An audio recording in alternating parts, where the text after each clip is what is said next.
덕으로 구독!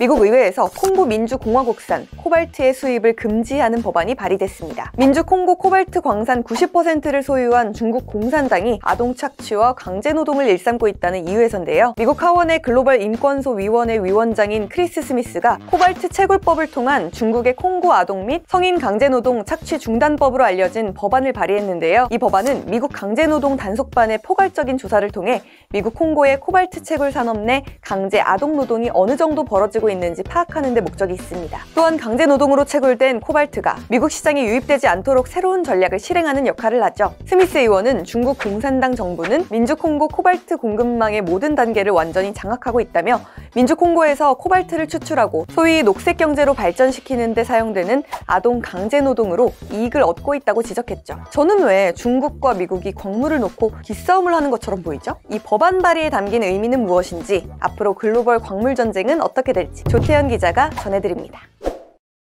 코로나19가 지난 다음에 공급망 재편이라는 말 많이 들어보셨을 겁니다. 이전에는 이른바 FTA의 시대라고 했죠. 국가별로 공급과 산업 구조가 나눠져 있는 그런 체제에 가까웠다고 볼 수가 있겠는데요. 예를 들어서 중국을 포함한 여러 나라는 원자재를 공급을 하고요. 우리나라 같은 나라에서는 이런 것들을 가공을 해서 중간재로 만듭니다.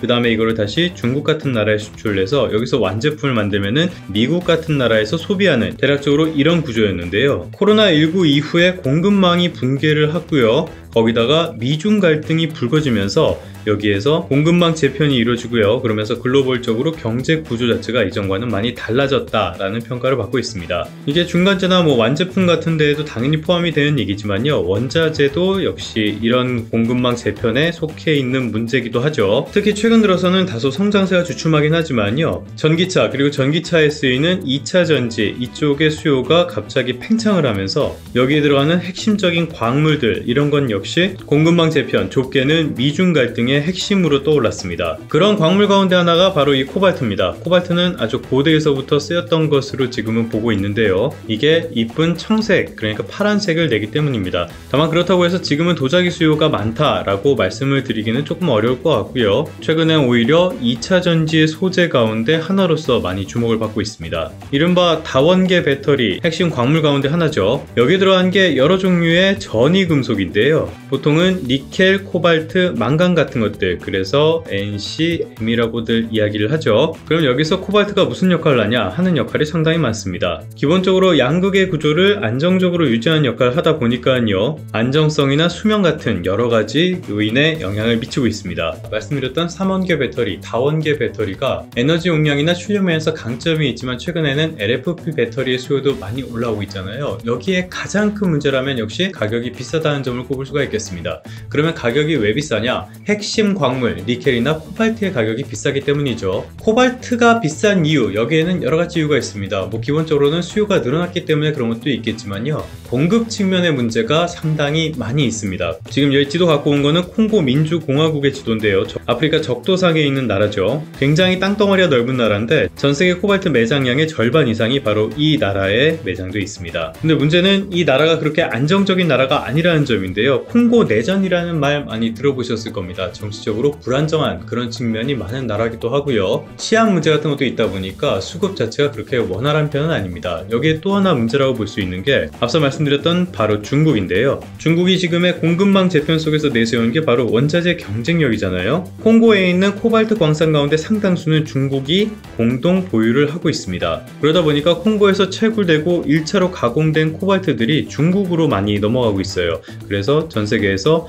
코발트 점유율, 중국이 한 50%가량을 차지하고 있는 상황입니다. 그러다 보니까 중국이 아닌 다른 나라로서는 이 코발트 수급에서 중국의 눈치를 볼 수밖에 없는 상황이 만들어진 셈이죠. 근데 문제는 사실 여기서 끝이 아닙니다. 이 코발트 자체가 독성 물질이거든요. 그런데 정국이 불안하고요, 인권에 대한 그런 어떤 개념 같은 것들이 부족한 콩고 쪽, 이쪽에서 이거를 많이 채굴을 하다 보니까요, 이 노동 과정에서 아동을 착취한다, 이런 지적이 끊임없이 이어져 왔습니다. 안전을 위한 도구 같은 것도 마땅치 않다고 해요.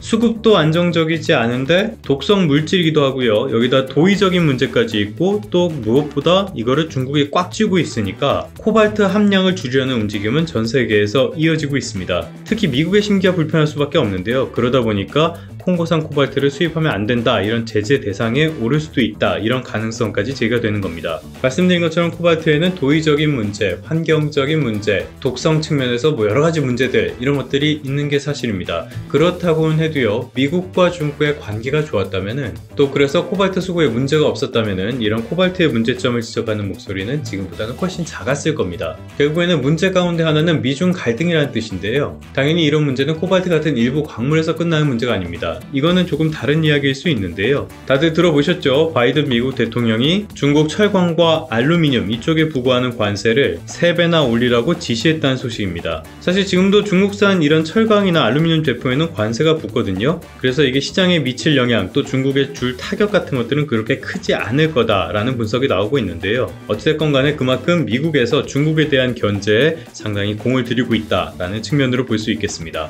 결론입니다. 결국 문제는 미중 갈등이라고 말씀드릴 수 있겠습니다. 이 문제는 앞으로 한동안 더 확대될 가능성이 대단히 크다고 보는데요. 가장 큰 이유는 역시 미국의 대선을 꼽을 수가 있겠습니다. 올해 연말에 바이든 대통령 그리고 트럼프 전 대통령의 리턴 매치가 확정된 상태잖아요. 그러면서 두 전현직 대통령들이 중국에 대해서 얼마나 강경한 입장을 내놓느냐, 이걸로 경쟁하는 형국까지 나타나고 있습니다. 이 과정에서 국내의 영향도 불가피할 수밖에 없을 겁니다. 우리나라는 각종 완제품 이런 것들을 미국이나 다른 우방 국가들, 이런 서방에다가 팔아야 되는 입장이기도 하지만요, 핵심 원자재를 중국을 통해서 조달해야 되는 그런 딜레마도 있기 때문인데요. 결국의 문제라면 우리가 중국산 비중을 얼마나 줄일 수 있을 것이냐, 그리고 그거를 얼마나 대체할 수 있을 것이냐, 이런 문제가 아닐까 싶습니다. 그리고 그것을 위한 기업 그리고 정부 차원의 노력이 굉장히 시급해 보입니다.